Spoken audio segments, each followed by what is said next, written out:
This aircraft you're seeing take off is the Sukhoi Su-57 Felon, a Russian war machine that defies gravity.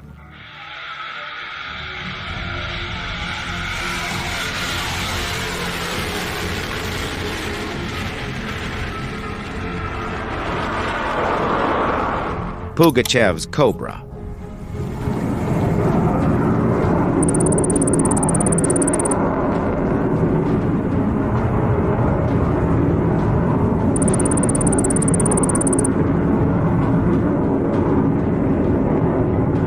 Kumbit.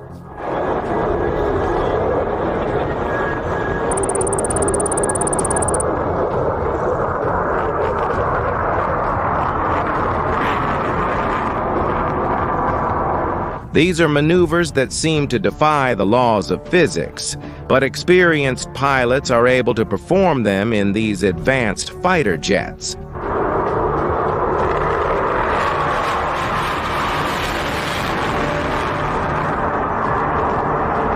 For decades, demonstrations like this were the symbol of Russian air power. They impressed crowds at air shows. But in February 2022, when the reality of war arrived, the Air Force that was supposed to dominate the skies in 48 hours simply failed. 3 years after the start of the conflict, it is still struggling to survive. So, how did one of the most feared air forces in the world collapse? Well, the answer is astonishing. Let me show you now.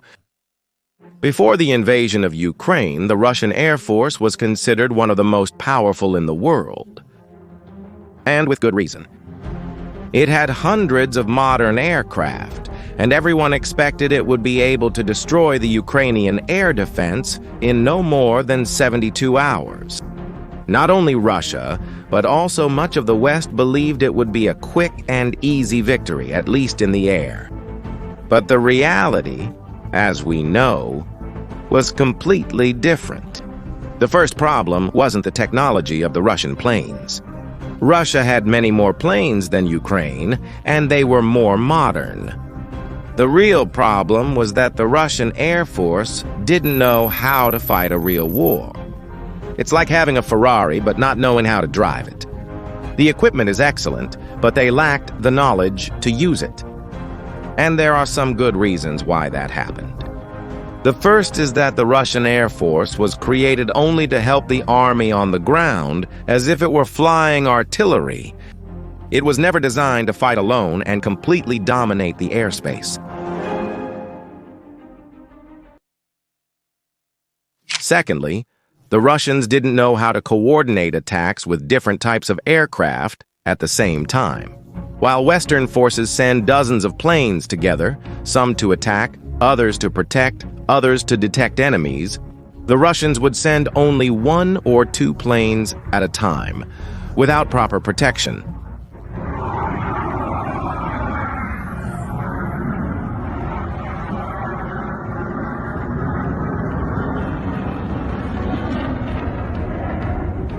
And lastly, the human aspect. Russian pilots flew very few hours per year for training. Just so you have an idea, while NATO pilots fly between 180 and 240 hours per year, the Russians flew only between 100 and 120 hours. But there's an even bigger problem: the losses. Russia is losing planes at an astonishing rate. According to the Oryx website, which only counts planes that have been filmed or photographed being destroyed, Russia has already lost at least 141 confirmed military aircraft. This represents about 10% of the entire Russian fleet before the war began. Meanwhile, the Ukrainians say they have shot down more than 340 Russian planes by the beginning of 2024. It's hard to say the exact number of aircraft Russia has lost, but I would say it's somewhere between what Oryx claims and what Ukraine says. But what makes these losses even worse is that they are not old and cheap planes. Russia is losing its best planes. The Su-34, for example, is Russia's main attack aircraft and has already had at least 37 units destroyed. Each one costs about $36 million.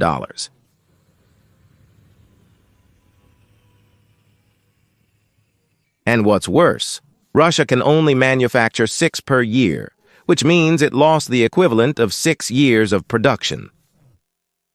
Even worse were the losses of unique planes that Russia can't replace. It lost at least 2 A-50 planes, which are like the eyes of the Air Force. They detect enemy aircraft hundreds of kilometers away. Russia only had 9 of these planes before the war, so losing 2 is a devastating blow. Ukraine also showed that it can strike deep inside Russian territory. In an operation they called Spiderweb, the Ukrainians destroyed Russian strategic bombers on the ground. Satellite images from the company Maxar confirmed the destruction of at least 7 Tu-95 MS bombers and 4 Tu-22 M3S at Russian bases. These planes are from the Soviet Union era and are no longer manufactured. When lost, it's irreplaceable. But the losses we see are only part of the problem. The remaining Russian fleet is wearing out very quickly due to excessive use. According to an analysis by the Research and Development Organization, which conducts research in this area, Russian aircraft are flying 3 to 4 times more hours than they should during the war. Imagine a car that should drive 10,000 kilometers a year being used to drive 40,000. It will break down much faster. This excessive use happens because the Russians need to fly very low to avoid being detected by Ukrainian air defenses. Flying low puts much more strain on the engine and the structure of the aircraft. It's like driving a car always at the limit. It will last much less time. Research and Development estimates that the Russian Air Force is operating with only 75% of the strength it had before the war, and about 60 aircraft were lost just due to engine problems by the end of 2023. A Polish military source said in 2024 that about 45% of Russian jets are reaching the end of their service life and will need to be retired in the coming years. Even if Russia reduces the use of its aircraft, it is still using almost twice the recommended amount. To make matters worse, Western sanctions have cut off Russia's access to spare parts and special materials needed to keep the engines running. The result is that more planes are grounded due to lack of maintenance than are shot down by the Ukrainians. And this problem started long before this war. The Russian aviation industry was already rotten on the inside, to be quite direct, and the reason for that is something we know well: corruption.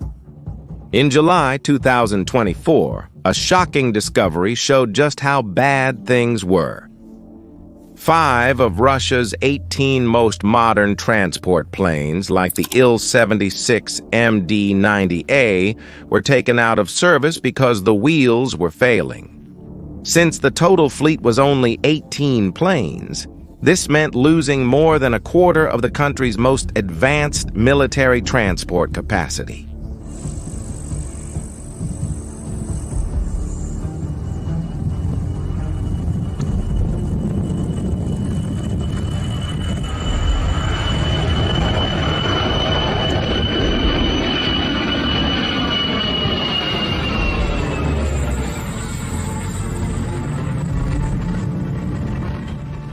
Anyone who thinks the cause was a normal defect, as one might expect, is mistaken. In this case, it was blatant fraud. What happened was that a Russian factory bought cheap, low-quality bearings and sold them to the government as if they were certified military parts. To cover up the crime, they forged all the documents. Each plane is worth almost 4 billion rubles, and this fraud seriously damaged Russia's military capability in the middle of a war. Faced with so many losses and problems, the Russian Air Force was forced to completely change its strategy. Since it couldn't fly over Ukrainian territory without being shot down, it came up with a different solution: glide bombs. The system works like this. They take old bombs from the Soviet era and attach wings and a satellite navigation system. It's like turning a rock into a drone. You launch it from a distance and it flies to the target on its own. The Russian system is basically a copy of the American Joint Direct Attack munition technology, but applied to the tons of old bombs they had in storage. When launched from high altitude and at high speed, a bomb with this system can fly for 40 to 70 kilometers. This allows planes like the Su-34 to stay away from Ukrainian air defenses and still attack targets.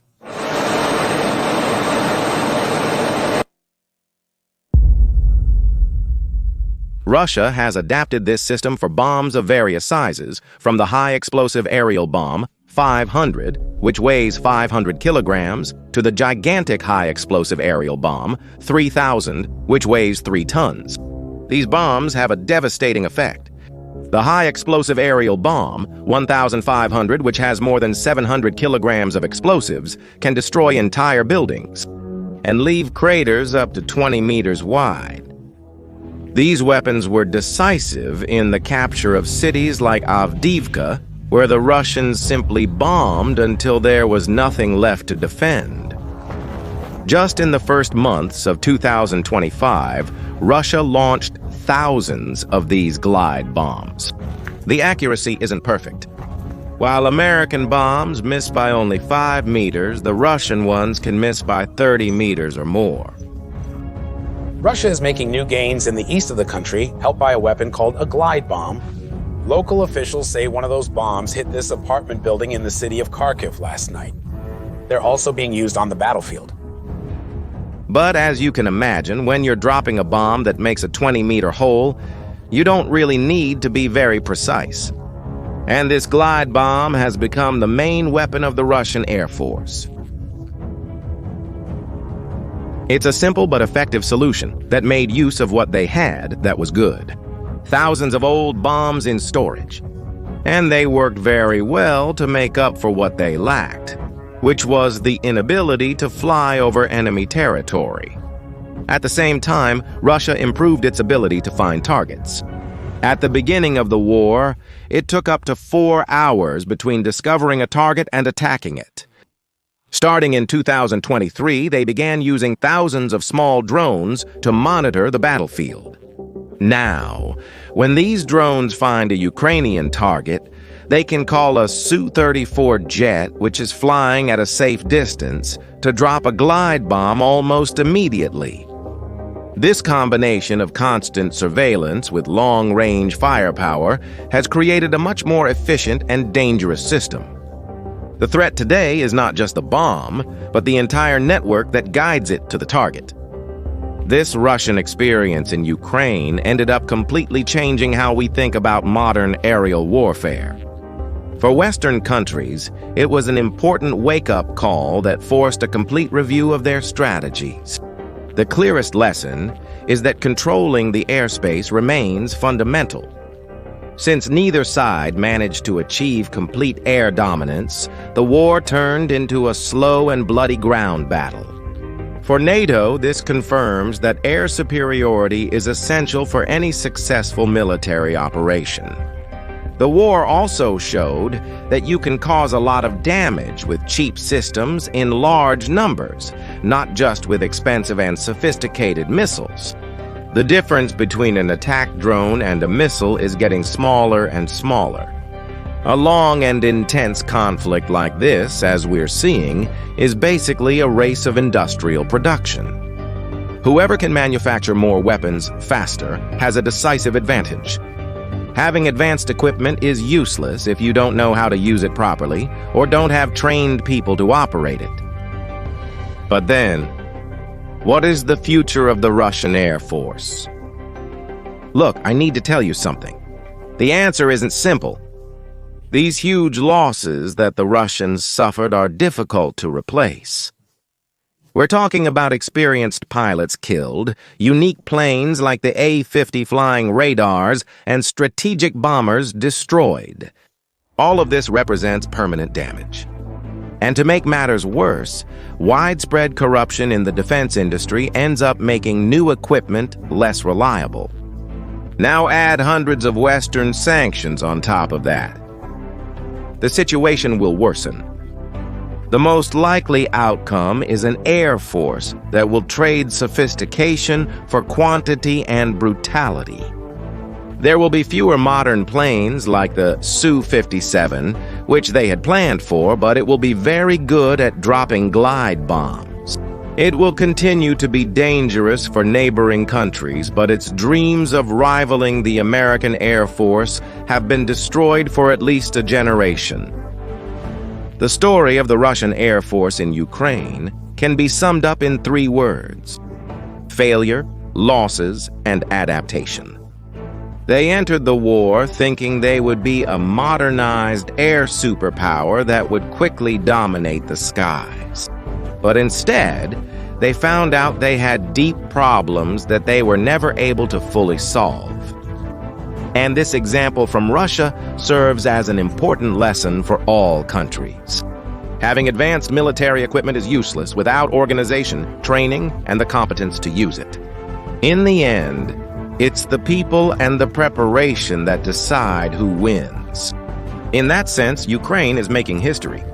And now, I wanted to know what you think about this subject. Were you surprised by the Russian performance, or did you expect it? Leave your opinion in the comments. Subscribe to the channel for more analyses like this, and share the video so more people can understand what's really happening in this war. See you next time.